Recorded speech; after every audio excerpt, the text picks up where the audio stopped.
शिक्षक साथियों, तो आज हम शुरू करने वाले हैं शिक्षक डायरी योजना थी। आपने एक तो लेसन बना दिया था अपने को योजना।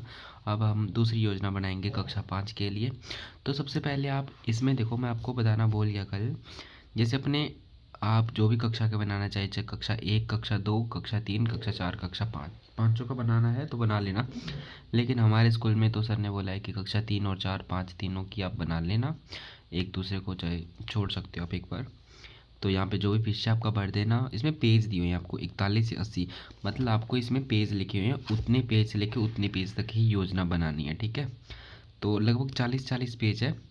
तो 40-40 पेज है इसके अंदर। तो जैसे आपको पहले 40 पेज पाँचवीं कक्षा की बनानी है, तो आप पाँचवीं कक्षा के बनाओगे 40। फिर 41 नंबर से आप चौथी कक्षा का पेज बनाओगे। ये ध्यान रखना, आपने गलती मत कर देना इसमें। तो शिक्षक साथियों, जैसे हमने पहली तो योजना एक बना ली थी, एक अपने को बना ली थी जो कि पहली कक्षा की थी। मैंने एक बार आपको दिखाने के लिए बनाया था, लेकिन सर ने बोला कि आपको पहली कक्षा का बनाने की कोई ज़रूरत नहीं है, आप तीसरी, चौथी, पाँचवीं का बना लेना। तो आज हम कक्षा 5 का शुरू करने वाले हैं, जो कि है आकृति एवं स्थान की समझ। अपने पास अभी जो ये मैंने टर्म वाइज कर रहा हूँ, आपको चाहे तो मैं दिखा देता हूँ आपको। एक मिनट रुको। एक तो ये शिक्षक निर्देशिका, आपको 9 बैगडे के दिन क्या काम करवाना है वो है मेरे पास, जो भी हमको मिली हुई है वो आपको मैं दिखा देता हूँ। एक है विषय टर्म वाइज कक्षावार और पाठ्यक्रम का विभाजन। इसमें आपको जो पाठ्यक्रम है, जो चैप्टर है, वो इसमें कक्षावार और टर्म वाइज डिवाइड है। जैसे मैं आपको दिखाता हूँ। सबसे पहले देखो, इसमें आपको ना सबसे पहले इंपॉर्टेंट है कि ये निर्देश सारे के सारे पढ़ लेने हैं, जितने भी सारे दिए हुए हैं। इसमें मैंने पढ़ा था, जैसे देखो इसमें कल मैं बता रहा था ना आपको, जैसे इसमें कार्य दिवस को ध्यान में रखते हुए प्रथम टर्म में 45% सिलेबस करवाना है आपको, द्वितीय टर्म में 40% सिलेबस करवाना है, और थर्ड टर्म में 15% को आपको करवाना है। और टर्म वाइज होना चाहिए। इसमें दिया हुआ सब चीज़ें आपको किस किस चीज़ों का सहारा लेना है, बेल किट या सभी जो भी दृश्य सामग्री है, घटक दिए हुए हैं जो भी किताब के हैं। आज हम गणित का करने वाले हैं। देखो इसमें दिया हुआ है, जैसे आपको यहाँ पे दिया हुआ है, ध्यान से देखोगे तो आपको ये पाठ्यक्रम का पेज दिया हुआ है, टर्म वाइज दिया हुआ है, कक्षावार भी दिया हुआ है। तो ठीक है, तो आप जैसे करना है, मैं तो टर्म वाइज कर रहा हूँ तो आप टर्म वाइज ही करना, कक्षावार मत करना, क्योंकि अभी first term, third term, second term ऐसे है जो है। अब मैं कक्षा 5 का आज बनाने वाले हैं, तो कक्षा 5 का टर्म वाइज करेंगे तो 72 पेज से 88 पेज खोल लेते हैं अपने। मैंने दिखा देता हूँ आपको कैसी चीज़ें हैं आपके पास, एकदम लास्ट में जाके। हाँ ये देखो, टर्म थर्ड है, टर्म थर्ड का बना लेना। आज मैं टर्म थर्ड का बना के आपको दिखाऊंगा एक चैप्टर, जिसमें आकृति एवं स्थान की समझ दिया हुआ है। जो एक चैप्टर दिया हुआ है, इस टॉपिक आपको बनाने हैं। आप फ़ोन का सहारा भी ले लेना, क्योंकि इसमें दक्षताएं अपने को क्या क्या चीज़ करनी है। जैसे 2D लेनी है अपने को, 3D आकृतियाँ लेनी है, इसकी विशेषता, तुलना, सब चीज़ें बतानी है। और इसके कोड जो कि आपको नहीं लगना, काम का चीज़ नहीं अपना। और इसमें अधिगम के प्रतिफल, मतलब ये चीज़ गतिविधि करवाने के बाद अपने को क्या हुआ, बच्चे मतलब जो शंकु गण गण आप बनाते हैं, मतलब बनाना सीख जाएं बच्चे। और त्रिविमीय आकृति जैसे वर्णन करना, फलक के बारे में बताना, शीर्ष या इनके हिस्सों के बारे में बताना, वो सीख जाएं। मतलब ये चीज़ अपने करवाया ना, जो भी अपनी योजना बनाई, उसके अधिगम प्रतिफल ये प्राप्त होनी चाहिए अपने को, कि बाद में बच्चा अपने को ये चीज़ करवा सके। और ये अपने पास चैप्टर है 16वां, ठोस आकृतियों को मॉडल रूप में प्रदर्शित करना, जो कि रमा की रसोई है। तो आपको मैं दिखाता हूँ, इसमें पूरा सिलेबस पढ़ा, आप अच्छे से पढ़ना है इसको। एक बार आपको मैं दिखा देता हूँ कैसे जो मैंने बनाया है। आप चाहे तो इसका सेम टू सेम बनवा सकते हो। तो देखो इसको, इसमें सबसे पहले जो नाम है, रोल नंबर आप भर देना, क्योंकि अभी हमारे ना एक दो बच्चों की टीसी कट की, तो रोल नंबर उसको ठीक करवा रहे हैं, इसलिए मैंने ये भरा नहीं है, ठीक है। तो सबसे पहले यहाँ पे प्रतिफल आपको भरना है, जो कि इस चैप्टर से संबंधित होगा। तो देखो, सामूहिक गतिविधि, यहाँ पे आपको गतिविधि शामिल करनी है सामूहिक में।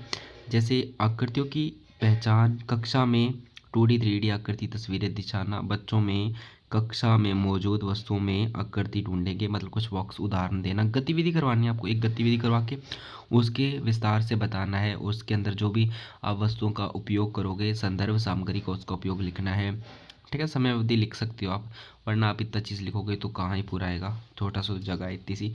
उप समूह 3-4 बच्चों का समूह बनाकर माचिस की तिलियाँ ले लेना, चाहे आप इसमें आकृति समझ जाए ना, या अपने 2D 3D घन घनाभ आयत वर्ग के बारे में बता रहे हो तो आकृति ले लेना। फिर व्यक्तिगत जो कि बच्चों को 2D 3D आकृति देखकर लिखेंगे, शीर्षक्रम टिलम के द्वारा काम करवाएंगे। अच्छे से देख लेना आप सर इनको। और इसमें अधिगम के क्षेत्र के सापेक्ष सतत योजना, मतलब जब अधिगम किया, क्षेत्र किया, उसके साथ एक आकलन की योजना क्या होगी। बच्चों का आकलन करना है अपने, उनके लिए क्या करेंगे, आकृति की पहचान, दिशा, अभ्यास, चर्चा द्वारा पूरी चर्चा करेंगे कक्षा में, अवलोकन करके सीखने की प्रगति, सहभागिता आंकी जाती है। इसमें कार्य से सहयोग देखने को मिला कार्य के प्रति। और मॉडल निर्माण, अवधारणा समझ, मूल्यांकन होता है। कार्यपत्रक प्रश्न से आकृति पहचान प्रगति जांची जाती है। ये आपको लिखना है, जो भी आकलन करना है उसके अंदर लिख लेना। और उसमें देखो, अध्याय के दौरान बच्चों ने उत्साह से सहभागिता दिया। इस चीज़ में आपको ऐसी समीक्षा ऐसी लिखनी है कि मतलब पॉजिटिव साइड ही लेके जाना आपको। मतलब बच्चों में उत्साह से सहभागिता किया, आकृतियों को पहचानने, दिशा को समझने, मॉडल बनाने में अच्छी प्रगति हुई। मतलब बच्चों में कुछ डेवलप हुआ, मतलब विकास हुआ उनका। आपको नेगेटिव में नहीं जाना है, 70-80% बच्चों का विकास करना है, ठीक है। अगर आपको नेगेटिव में जाए तो आपकी ये पाठ्य योजना सही नहीं है, आपको वापस से पाठ्य योजना बनानी पड़ेगी आपकी। यहाँ पे अगर ये दक्षताएं जो आपको समीक्षा मिल रही है वो अगर नेगेटिव में मिल रही है तो ठीक है। तो आगे देखो अपने, आगे देखो तो आगे क्या क्या अपने पास। तो इसमें अब पहले तो पूरी कक्षा के लिए बनाई थी, अब कक्षा जो बच्चे अपने 2 स्तर में बांटे हुए हैं, कक्षा पहले स्तर के बच्चे और दूसरे स्तर के बच्चे। वो स्तर के बच्चे जो कमज़ोर है थोड़े से, और कक्षा 2 के जो स्तर के बच्चे हैं, जो कि उसमें बच्चे थोड़ा सा जो हाई लेवल के बच्चे हैं। कक्षा 1 में जो बच्चे हैं वो थोड़े से कमज़ोर बच्चे हैं, तो उनके लिए अलग से योजना बनानी पड़ेगी। कक्षा 2 के जो बच्चे हैं उनके लिए थोड़ा सा अलग से योजना बनानी पड़ेगी, उस हिसाब से आप बना लेना। जैसे विद्यार्थियों हेतु सरल गतिविधियाँ, चित्र आधारित कार्ड, ठोस सामग्री, दैनिक पुनरावृत्ति, साथी सहयोग आदि के कारण जो कि सकारात्मक बनाने हैं आपको। उसके बाद में देखो लास्ट में जो कक्षा समूह स्तर से नीचे के बच्चे हैं, जो कमज़ोर बच्चे हैं, उनके लिए आपको अलग से योजना बनानी पड़ेगी कि इनको किस तरह से अपने कक्षा स्तर के पास में लेके आए बच्चों को। तो इसमें गतिविधि पहचानने, दिशा, खेल, जो भी आपको योजना सही लगे। थोड़ा सा मोबाइल का भी सहारा ले सकते हो आप, या फिर आप जो पुराना बना होता है उनका सहारा भी ले सकते हो। मैं तो चाहता हूँ कि आप AI का यूज़ करो, ChatGPT का यूज़ करो। उसमें नए नए इनोवेशंस, नए नए अच्छी अच्छी तरीके जो कि बताती हैं अपने को, उस तरह यूज़ करना आप। और लास्ट में आपको लिखना है जो कि उपलब्धि क्या प्राप्त हुई, अपने को इस चीज़ करवाया, जो भी योजना लिया इससे अपने को प्राप्त क्या हुआ। विद्यार्थी सीखी अवधारणाओं को पहचान कर गतिविधियों में प्रयोग करते हैं, समझ, सटीकता और कौशल प्रदर्शित करते हैं। तो ये अपनी योजना हो गई। कल आपको मैं चेकलिस्ट के बारे में बताऊंगा, जो कि अपने पास पाठ्यक्रम विभाजन है।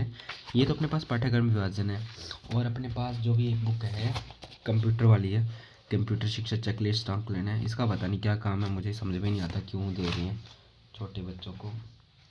और ये टर्म वाइज विभाजन है, शारीरिक शिक्षा, कला शिक्षा, व्यक्तिगत कंप्यूटर शिक्षा, ये भी चीज़ें आपके लिए, अपने लिए 2 चीज़ें बहुत ज़रूरी है। एक तो ये वाली चीज़, और एक ये चेकलिस्ट बननी है, और एक पाठ्यक्रम पर। ये 3 चीज़ें अपने काम की चीज़ ही है, अलग अलग विषय की अलग अलग है।